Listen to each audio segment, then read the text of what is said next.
How much do you crave free time? How much do you look forward to the end of the week or the end of your shifts, whenever your work might be? How much do you enjoy the feeling of walking out the door of the factory or the office or wherever you might work or the store when you finished your shift and it's the night of the last day of the week for you, the working week? It's one of the most amazing feelings ever to finish a shift, to finish the working day, the working week, and then have a day off or a weekend off or whatever it might be. That's a sensation of the beginning of your free time when you can do what you want with your time. You can do whatever on your own accord or whatever you have planned for the days ahead or the weekend ahead for most people. And it's a time when you can just be yourself, do what you want to do. You can, just sit around, relax, chill out, wait for the next working week to start, wait for your next shift. It's one of the best feelings, right?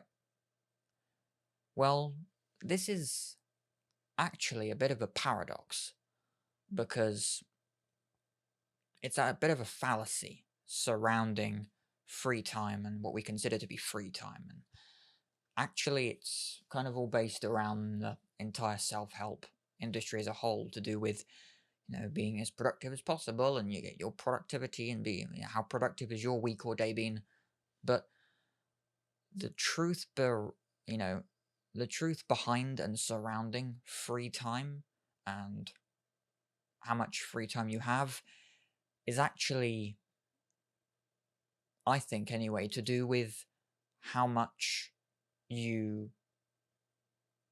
really want to be doing versus how much you choose to do out of the effort required to do something else that you really want to be doing or deep down you want to be doing, don't have the energy to do, or really it's just the self-control level of leisure and pleasure, basically. Now, the main point of this video really is to dive into why we crave free time, even though deep down we don't want to just do nothing. And actually, as humans, we just naturally find boredom extremely boring. We hate boredom. You know, there's a quote, I don't know whether it's in the Bible or not, whether it's like an idle mind is the devil's workshop. And it's very true. When you're bored, when you have nothing to do, and especially when you're just idle minded, when there is nothing going on and you're completely bored, boredom is called boredom for a reason. It's when you have nothing to do and when you're aimless, it's one of the worst feelings in the world. There's obviously regret, there's pain, physical, mental pain, but I would argue that one of the most annoying mental pains is aimlessness, is this unfulfilling time where you have a sense of no purpose. Or even if you do have a sense of purpose, you are not trying to obtain that sense of purpose at this time. And I've been there. I am no saint when it comes to trying to, enjoy free time or enjoy just doing nothing, just watching something and enjoying it, or to try and just enjoy a moment where I'm not necessarily focused on anything in particular. It's just let the time go by and exist in this moment without having to think about anything, and just let it be. Enjoy the time, enjoy doing nothing. But what I've felt and what I've realized is that, at least I think what I've realized, is I much prefer doing something, even though I didn't think I wanted to do it. And this is kind of where there's like a paradox to it. And I kind of want to call it, maybe I'll even call it this video. I don't know what I'll be calling this video, but in a way, it's kind of the paradox of free time. Because we don't want free time, although because of our craving for free time, we enjoy it except for when we're in it. And it's kind of ironic because it's one of those things where we crave it until we're experiencing it. And then we're just in this, a lot of the time, unfulfilled, maybe even depressed state, or maybe dreading the end of the free time. And it's kind of this fallacy where, especially, I've experienced this with work, where I've worked part-time shifts. I've worked a few hours a day before, and my shifts it was like early morning shifts and late evening shifts in the kitchen. And especially the days I was cleaning in the middle of the day, and it would maybe be a 4 to 6 hour shift going from kitchen to the cleaning. And I would enjoy the rest of the day. I would enjoy, obviously hate waking up at like 6:30, 6:15, 6:30, going to work, 6:45 in the morning, going to the kitchens, working for 4 hours, maybe get home by 9:30, then know I have to go to work again at 4:30, or I am looking forward to cleaning afterwards because then I don't have to work again until tomorrow morning. So I'd have this entire period from, anywhere from midday until 2 when I know the shift ends. And I look forward and envy and I'm craving the end of this shift. But then the moment I get in, and the moment there's obviously this kind of grace period in a way, where once you get back, you get in your car or your motorbike, whatever, you go back home, or you walk home, you cycle home, whatever. Once you're back home, there's a while where you're not thinking about tomorrow or the next shift or later on, and you're just in the moment and you're enjoying it. But then as the time creeps on, and it's been an hour, 2 hours, 3 hours, 4 hours, 8 hours, 10 hours, 12 hours, you then start counting down how long you have until your next shift.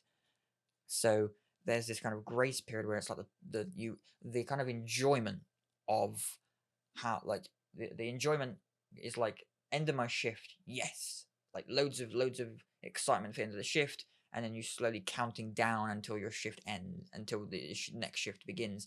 And it's like this kind of like bell curve of, I was looking forward to this free time, but now I'm in this free time, I'm now counting down to when this free time ends.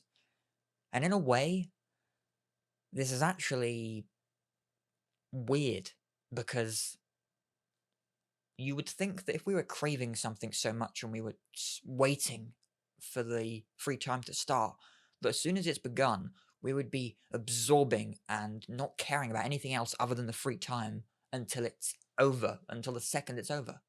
Even though as soon as we're in the free time, it doesn't take long for us to start dreading the next moment when the free time ends, when the nothing and the ability to just do nothing for some time ends. And I find this kind of ironic, and I've obviously felt this myself. And I think one of the biggest things with this is having experienced choosing to be productive on many days and choosing to use my free time in the most productive ways possible. At least as far as I'm concerned, I've tried to be as productive as I could in those times, versus the days where I've chosen to do absolutely nothing. Sometimes just watch nothing, scroll YouTube aimlessly looking for the same stuff and trying to find the next dopamine hit. And I realized the days when I have this sense of purpose, the days when I have felt most fulfilled, are the days I chose to be most productive. And it's hard to think about that when you are craving free time, or when you're in free time. Maybe you're watching this and you got free time right now, clearly. But when you realize and you can look back on times when you haven't been productive and you were just in the free time, and you can look back to the moment when you were enjoying the prospect of free time coming up soon, whether it's a few hours or a few days away, and then now you're in it, and now you're dreading the idea of that shift later or tomorrow or next week, and you're counting down now, even though earlier on in your last shift, the other day or the other week, you were waiting for this moment. But now you're just in this almost counting down misery state, waiting for the next shift to happen. Whereas what I've realized is that now, having had productive times and trying to make the most of days and being productive as possible, to an extent, I am not some sort of 18-hour time blocking savant when it comes to my day. I've had days like that when I try to be as effective as possible and like time block hours by hour. And I mean, I honestly do need assistance when it comes to that type of life, because naturally, even with some sort of optimized diet and lifestyle, I just naturally, by myself, without assistance, without like almost like some sort of PA, that's not me, and I'm too hyperactive of a person to be able to be like, let's focus on this for an hour, then this for an hour, then this for an hour. Like, it's naturally me by myself, unless I'm accountable for someone else, which obviously my job has helped me with and my work has done that, I naturally am not like that, which is why productivity has helped me become more like that in certain ways, knowing I have to be responsible for certain people, certain tasks, deadlines, things like that. It has helped. But generally, being by myself, I know that when there are no other obligations and responsibilities, the effortlessness to fall out of a habit and to fall out of just, let's not do this for a while, let's delay, that kicks in like crazy. And building that habit is difficult, and I've tried to build this habit several times over the past like year or so of just productivity and procrastination. I mean, procrastination is one of the biggest enemies of everybody, but the ultimate hack for procrastination is just starting. And I realized that, and I've been in that myself, and I still realize that every single time I try and do it, which is now even with these videos and making these videos. The moment I have the idea, I either I set a reminder literally on my phone for an hour's time or tomorrow at this same time to record the video, or I do it now. And those are kind of the things I set for myself. And obviously I'm a little bit lenient if I'm on like a call with a friend or whatever it might be, whatever situation I'm in. If I'm watching something, I'll wait until the end of whatever I'm watching. If it's not crazy long, maybe at 10, 20, 30 minutes at most. Or with a friend, I'll say, I'm going to come off in a minute, or I'm going to do this and do that, whatever it might be. But generally, I'm sticking to, I'm going to do this now. Whenever I'm a reminder, I might snooze it for 15 minutes if I am on a call. But otherwise, if I'm just doing nothing by myself, okay, if I got the idea and it comes in, like filming this, for instance, I have the idea, I said I was going to do it today, and then so I committed to saying to my friend, I'm just coming off the call now, I'm going to record this, and I do it now. And if I have another idea later on, I set a reminder to record it in like an hour's time, or tomorrow at some point in the day at some time, or I do it now. So that has helped me with doing tasks, with just generally whatever it might be, whatever the task, whether I like it or not, set a reminder to do it in 10 minutes or do it now. Or set a reminder to do it in an hour, or not now. If I physically can't do it now, I'll set a reminder to do it later on, 2 hours, 4 hours, 6 hours, or a certain time of the day. But I will try and do it now, because this isn't some procrastination deep dive video that I might do in the future that will end up being like an hour long or 2 hours long. This is about free time specifically, which does link to that, but I'll make another video, maybe link it below at some point, but I might link this video to the procrastination video even. But briefly diving into, procrastination to do with free time, the ultimate hack for procrastination is doing it now, or setting a reminder so that you will do it as soon as that reminder kicks in again. So that's procrastination anyway.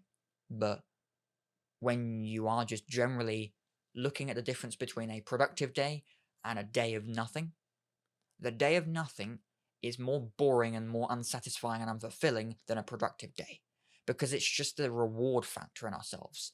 We get the endorphin rush, and we get the dopamine hit. Well, I think we do get the endorphin rush. I'm not sure about this reward. Either way, the reward chemical of dopamine, whichever exact one it is, I'm not sure. I'm not I'm not a neuroscientist. I'm no expert on it. All I know is the dopamine is the reward chemical and the neurotransmitter. But either way, we get the reward for doing something. We don't get a reward for doing nothing, which is why days of nothing are unfulfilling.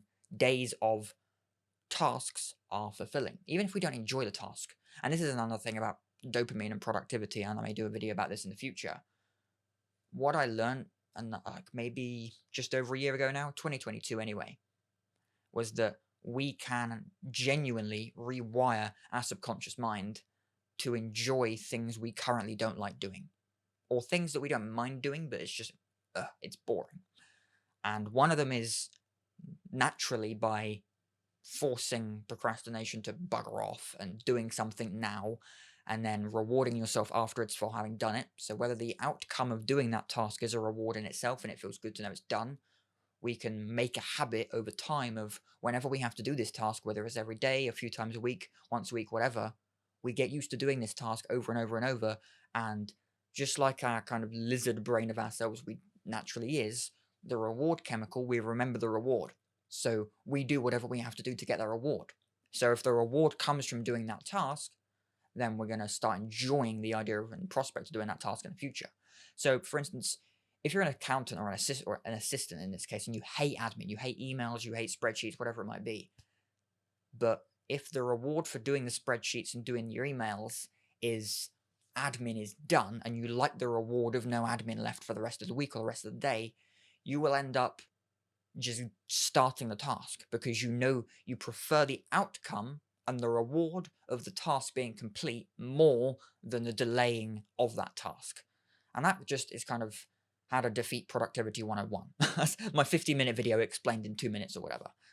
But generally with productivity linking to procrastination, that is how you can kind of cure procrastination and begin the process of creating a productive day by doing that. So if you have things that you don't need to be doing, think about the outcome of having done them, then start them straight away, and then you can create the habit of making that outcome rewarding each time, and then you'll slowly build the habit of just, I don't necessarily like doing this task. It could be a very boring task. Like, for instance, maybe it's emails, maybe it's admin, maybe it's spreadsheets, whatever it might, your accounts if you're a small business owner or whatever, freelancing. You hate doing your accounts, or you hate doing the numbers every week or every month or every quarter. But you know the outcome of doing it means that it's done. So you build the habit of enjoying the idea of the outcome more than doing it. So you just do it because you know if you enjoy the outcome more, you have to do it. So it's just, you get going with it. And that's how you end up kind of retraining your brain to actually do things you don't want to do, or do the tedious tasks of maybe an enjoyable process that is the overall process.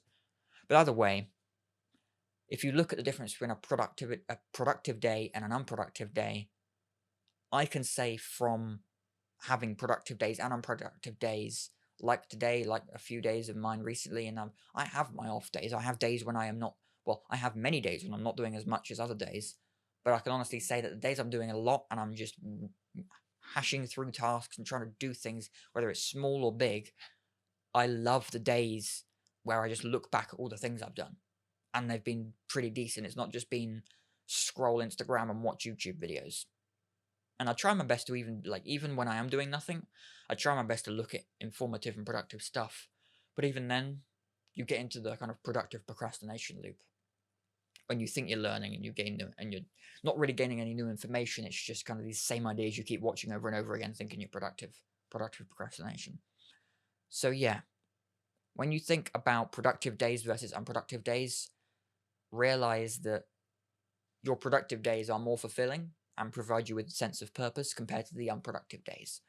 And that's certainly what I've realized anyway, is that days when I'm not doing anything and I'm just endlessly scrolling social media, or I'm aimlessly on YouTube, whatever it might be, I don't feel as great at the end of the day. I feel aimless because I am aimless. I'm not doing anything productive. I don't have a goal for the end of the day. Whereas when I have done things each day, even if they're small things that slowly add up over time, the compound effect of it, the domino effect, well, it is the compound effect of tasks, but domino effect of maybe a week or a few months, you feel the goal, you feel the fulfillment and the sense of purpose from completing things and the reward of completing a set of tasks. These videos for me, completing my work, solving the problems I have every day with, well, not every other day, basically throughout the week with work. And it's a sense of purpose, ultimately. And as humans, we are fulfilled by purpose. And purpose is fun. And so if you can just get used to enjoying productive days because you enjoy the outcome of being productive, then you'll start looking forward to productive days. And then you just start building the habit of productivity. And I'm trying my best with it every day. It's difficult. I'm trying to slowly over time enjoy productive days more. I do enjoy looking forward to certain tasks, and I enjoy the outcome of the certain tasks I'm doing, like these videos and other things. So it's just changing and almost rewiring your brain so that you look back on the days when you weren't doing anything and you realize how boring they were, and how actually when you look at free time, you were craving the free time until you're in the free time, and then you hate the free time because you're dreading the next thing that you're not going to enjoy again. So it's a paradox of free time, technically. So just think about this for a while, and think about all those things you really want to be doing in your spare time and your free time, so that you can make your free time productive time and start enjoying the things that deep down you actually want to be doing. For me, it's making these videos. It's trying to get my new business going. It's just working on these few little things to just keep, not just keep days ticking over. It's not just time passing. It's working on stuff that I want to be working on. And I have an idea and I can write it down, or I can set a reminder to do the idea, or work on the idea now if I can. It's talking to friends about ideas. It's coming up with ideas, whatever it might be. Getting in my creative flow. So doing whatever you deep down want to be doing. You might think you like free time, but then really ask yourself the question when you're enjoying free time, not having to do anything right now. This is a bit boring and unfulfilling. I'm just sat watching TV on YouTube, playing PS5 or Xbox One, whatever it might be, and just unfulfilling. Whereas you know that the things you deep down want to be doing, if you think about the outcome of having done those or being in the fun parts of those, you'd much rather be in it. So the best thing you can do is start them. Anything you deep down want to be doing, because you know that's your purpose and that's fun and passion, start it now. Or remind yourself to start it soon, because you know the outcome is rewarding. So stop enjoying the free time, because you know that it's not fulfilling and it doesn't provide you with purpose. So do what gives you purpose. Do what is your passion and excitement, and then see how your life changes, because mine is, and mine has been. And it's been some amazing years recently. Lots of learning, lots of growing, lots of realizing my life and day-to-days and unproductive days versus productive days, and seeing the difference between them. So I hope this helps you maybe realize the reality of your free time, and you actually dread what you think you look forward to. But that's kind of a paradox of an element of life. But there we go. Thanks for watching this. I hope you enjoyed, and I'll see you in the next video. Thanks for watching.